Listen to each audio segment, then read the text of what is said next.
السلام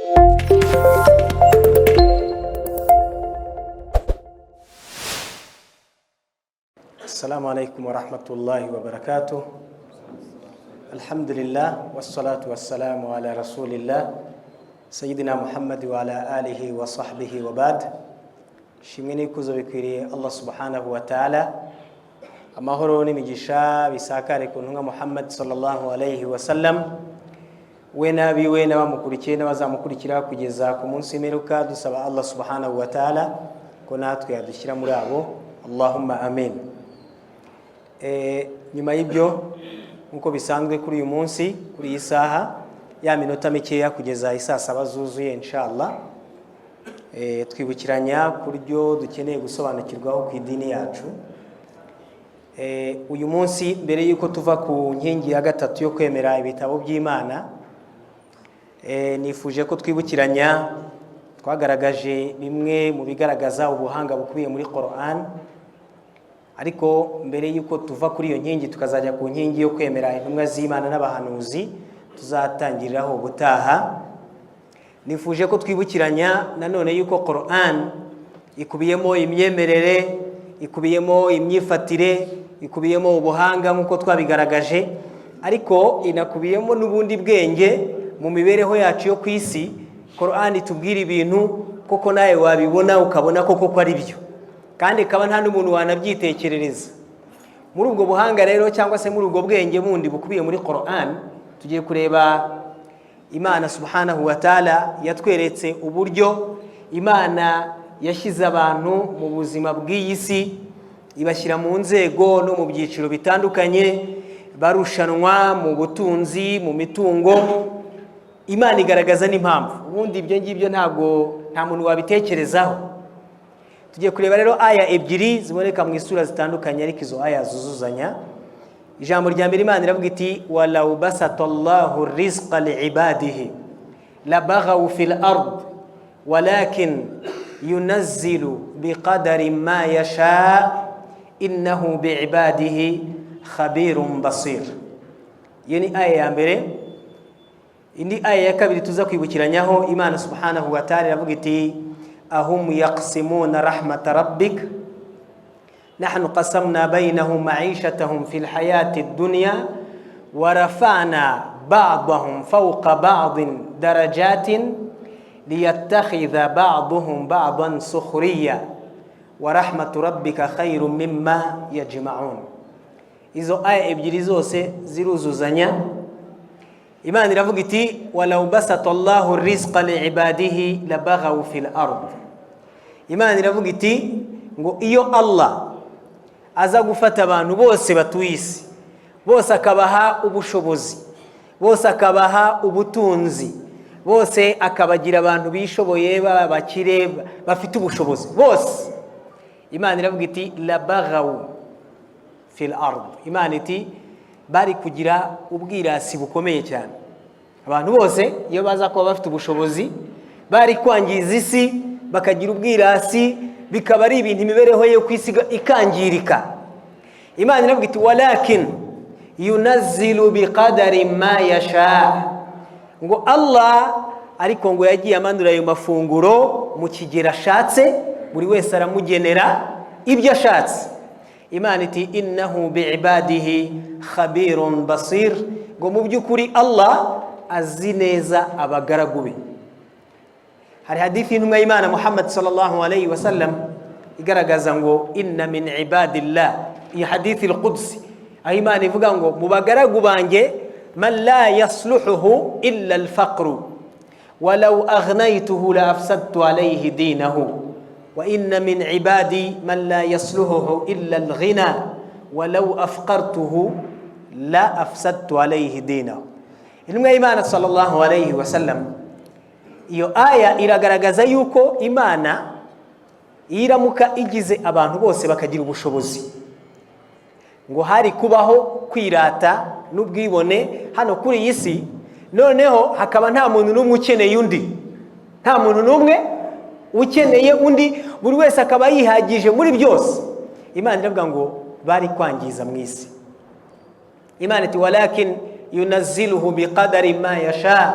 Ngo ariko Allah amafunguro n'imitungo n'ubutunzi Imana yagiye ibimanura ikabiha mu kigero ishatse, ngo ariko Allah yamanuye ayo mafunguro mu kigero we ashatse, agenera uwo ashatse ikigero ashatse. Innahu bi'ibadihi khabirun basir, ngo mu by'ukuri Allah azi abagaragu be neza. Reka twinjire wenda mu buryo bwimbitse bwo gusesengura iyi aya. Ubundi imibereho yaha ku isi kugira ngo igende neza nuko abantu bakenerana, abantu barakenerana. Turaza gutanga ingero, iyo ni imibereho isanzwe ya buri munsi. Noneho kuko buri wese hari icyo akenera kuri mugenzi we atihagije muri byose, bikaza kubyara ko bubahana, kuko iyo ukeneye umuntu uramwubaha ukamucaho bugufi. Reka dutange urugero, duhere mu rugo rwacu, mu ngo zacu. Ushaka kuba uri umukozi ufite n'ubushobozi, ariko ujya ku kazi, n'umugore ajya ku kazi, mufite n'amafaranga menshi, ariko hari umukozi mukeneye usigarana abana. Mu rwego rw'ubushobozi uriya mukozi ntago ari ku rwego rwanyu, mu rwego rw'ubushobozi nawe mu mahembo muhemba aba ari makeya, murabizi ni 30 aho ngaho, 50 wenda abaye menshi, ariko muramukeneye cyane. Urumva Allah yadusumbanyije mu bushobozi kugira ngo bamwe bakenera abandi, bitume bubahana, ku isi haba amahoro no koroherana. Niyo mpamvu iyo utashye nimugoroba uramubaza uti mwiriwe mute, hamwe nuko mu rwego rw'ubushobozi wenda bishaka kuba ntaho muhuriye. Ubundi wari kugenda ureza agatuza, ariko uramukeneye. Wari kugenda umwiraseho ntaho muzahurira, ariko uramukeneye ko asigarana abana bawe, asigara acunze urugo rwawe.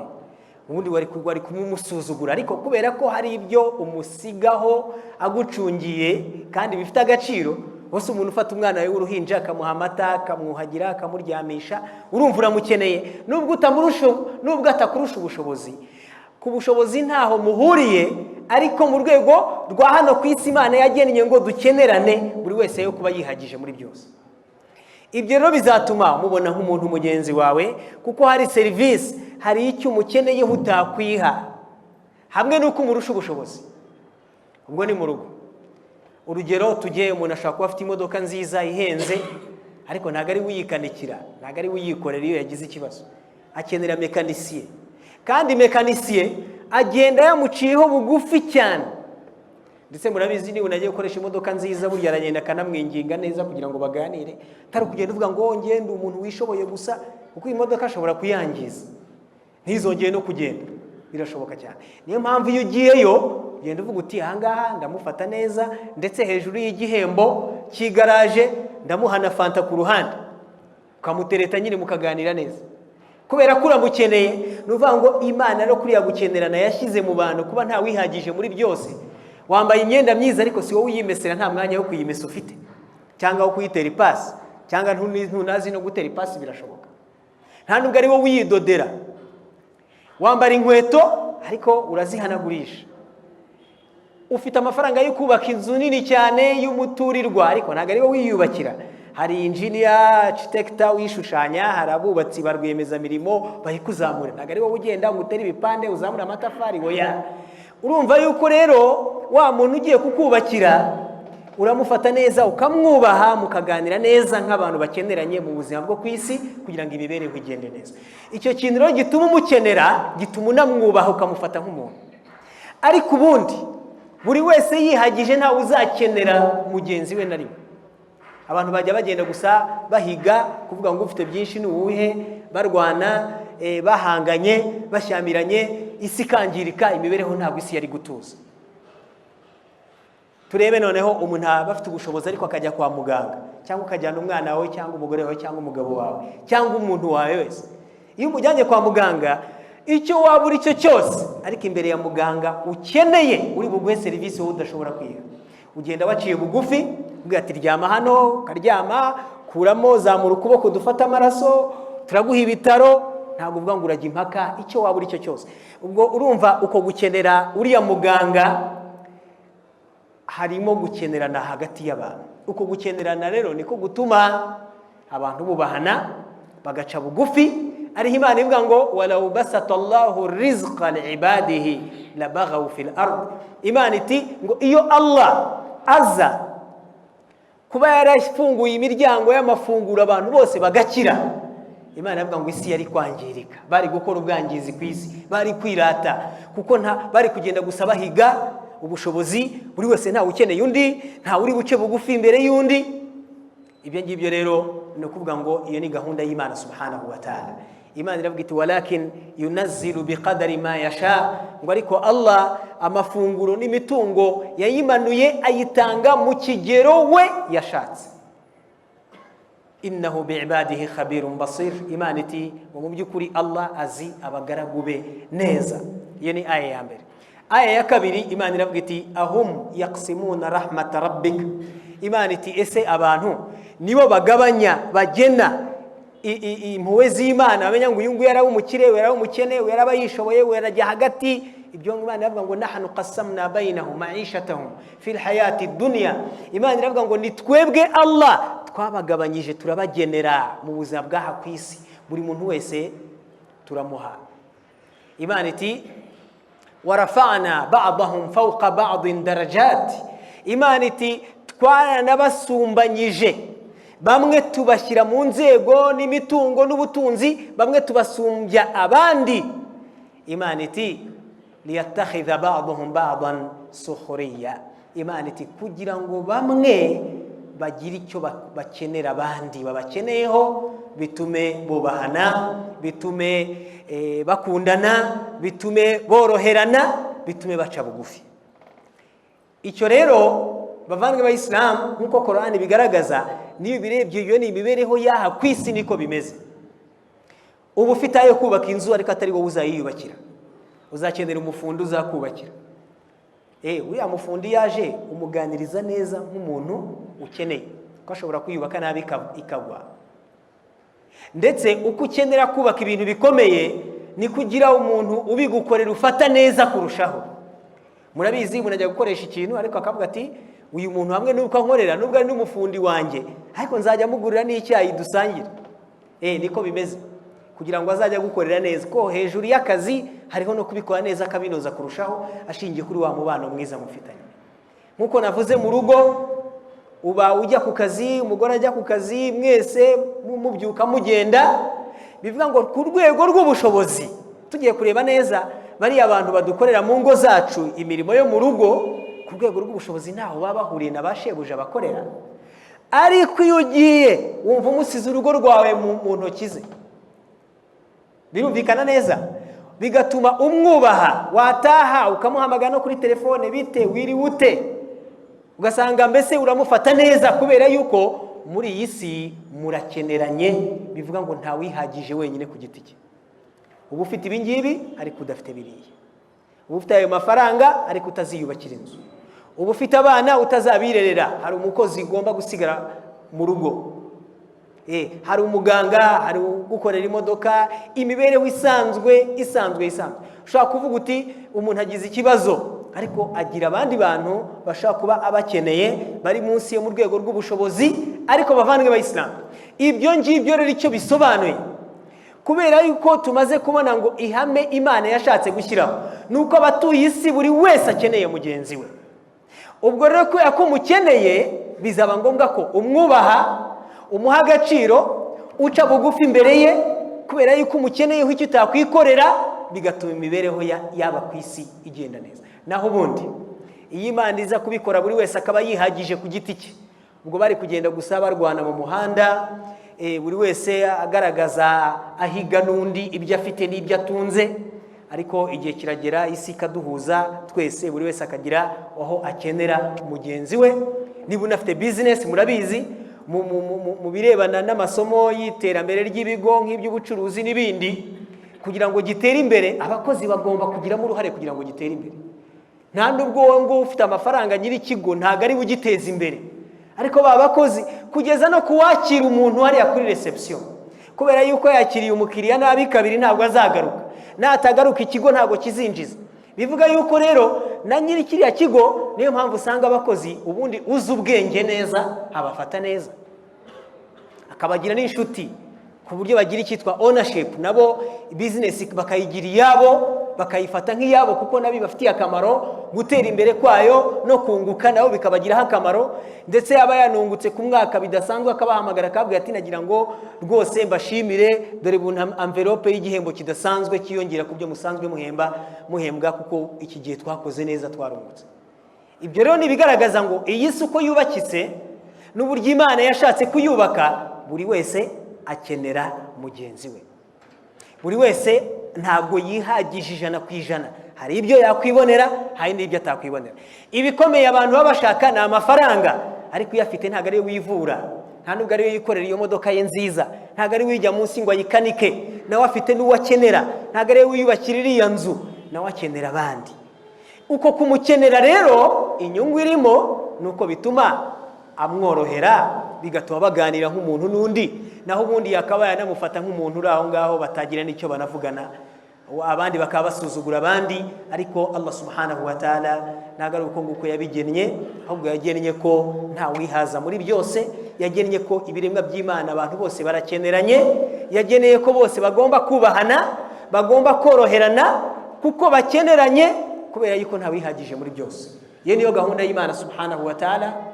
Niyo mpamvu intumwa y'Imana hadith dusozerezaho, intumwa y'Imana sallallahu alayhi wa sallama muri yo ayimana iravuga ngo walakin yunazzilu biqadari ma yasha, ngo ariko Allah yamanuye ayo mafunguro niyo mitungo n'ubutunzi yabimanuye mu kigero ashaka. Bivuga ngo yagize umukire uyu agira umukenaya uyu ngo yamushyira hagati, uyu ngo yamushyira mu cyiciro iki n'iki. Imana iti innahu bi'ibadihi khabirun basir, ngo mu byukuri Allah azi neza abagaragu be, kandi koko nibyo Allah aratuzi neza. Hadithi dusozerezaho rero, intumwa y'Imana sallallahu alayhi wa sallam iravuga muri hadithi al-Qudsi ngo Allah yaravuze ngo mu bagaragu banjye harimo uwo narebye mbona ikimukwiye ari uko yaba umukire. Iyo hadithi iravuga ngo walau afqartuhu la afsadtu alayhi dinahu, ngo kandi ko narebye ngasanga ari ikimukwiye ari uko yaba umukire cyangwa akaba yishoboye. Ngo Imana yavuga ngo muri hadithi al-Qudsi ngo iyo nza kumugira umukene nari kumwangiriza idini ye, nari kumwangiriza idini ye. Wenda yawe umukene yari gukufuru agahakana Imana rero mu rwego rwo kumushakira khairi yamushyize mu cyo yabonye akwiranye nacyo, kuko Imana iratuzi neza. Nanone iyo hadith komeza ivuga ngo no mu bagaragu b'Imana hari uw'Imana yarebye isanga imugize umukire yabimwangirije. Ushobora kumwangiza, ushaka kwibaza ngo ubwo se ngo byamwangiza gute kandi afite ubushobozi? Yakwangirika agahakana Imana, agakora kufuru, akigomeka, kandi kazagira iherezo ribi. Ariko Imana kubera ineza y'abagaragu bayo, Imana yaravuze ngo hari uwo narebye mbona icyamubera kikamwubaka ari uko yaba umukene. Ngo ndamutse mugize umukire namwangiriza idini ye, nkamwangiriza imyemerere ye, akazakufuru, agahakana Imana, wenda agakora byinshi akoreshejwe na wa mutungo. Bavandimwe b'Isilamu rero, ibyo ngibyo ni bimwe mu mabanga y'Imana izi impamvu yagiye ikora ibintu, uko Allah subhanahu wa ta'ala yagiye asumbanya abantu, uko yagiye abashyira mu nzego zitandukanye. Nibyo koko tugomba gukora, ntabwo bivuze ngo wicare ngo ngiye sinzi aho Imana yakize. Oya, ibyo ni ibanga ry'Imana nyine, wowe urakora bikazagwa hahandi, niko bimeze. Ariko ugomba kumenya ngo Allah subhanahu wa ta'ala yagennye gahunda y'imibereho hano ku isi, adushyira mu nzego zitandukanye. Cyane cyane icyo nashatse ko dutahana no kumva ko abantu bose ntabwo bari mu nzego zimwe. Imana iti liyatakhidha ba'dhum ba'dan sukhriya, Imana ibyo yabikoze iradusumbanya mu bushobozi, mu mitungo. Imana iti kugira ngo bamwe bakenera abandi, maze bubahane, boroherane, kuko buri wese akeneye mugenzi we. Ikindi dutanye nuko Imana iza guha abantu bose ikabaha ubushobozi, bari kujya bagenda bareza agatuza gusa, buri wese avuga ati ngiye ndishoboye, wowe umeze gutya, ati ngiye nanjye meze gutya, isi ikangirika, ntabwo imibereho yari kugenda neza. Igituma tugenda tworoherana, tukubahana, tukabana neza, nuko dukeneranye mu mibereho yaha ku isi, kubera yuko ariko Imana yabigena. Dusozereze hano rero dusaba Allah subhanahu wa ta'ala ko yadushoboza kumva neza no gusobanukirwa neza ubuyisilamu, no gusobanukirwa neza igitabo cya Qur'an ndetse n'inyigisho z'intumwa y'Imana Muhammad sallallahu alayhi wa sallam. naha dusozereje rero tunasoza inkingi ya gatatu twari turiho yo kwemera ibitabo. Izo ni ingero nkeya twatangaga z'amasomo n'ubundi asanzwe y'imibereho isanzwe ku isi akubiye muri Qur'an. Twabonye ko Qur'an ikubiyemo imyemerere, ikubiyemo imyifatire, ikubiyemo amategeko, ikubiyemo ibintu bidufasha mu nyigisho zacu z'imibereho za buri munsi nk'ibi twavugaga n'ibindi bisa nabyo, ikubiyemo ubuhanga bwa science nk'uko twagiye tubibona kandi yatanze abo bahanga kubigaragaza. Ibyo byose ni ibitwemeza yuko Qur'an ari ubutumwa bw'Imana kandi bufitiye abantu akamaro. Tuzakomeza ubutaha rero dukomeza ku nkingi ya kane ariyo yo kwemera intumwa z'Imana n'abahanuzi. Subhanakallahumma bihamdik nashhadu an la ilaha illa ant nastaghfiruka wa natubu ilaik. Wassalamu alaikum wa rahmatullahi wa barakatuh.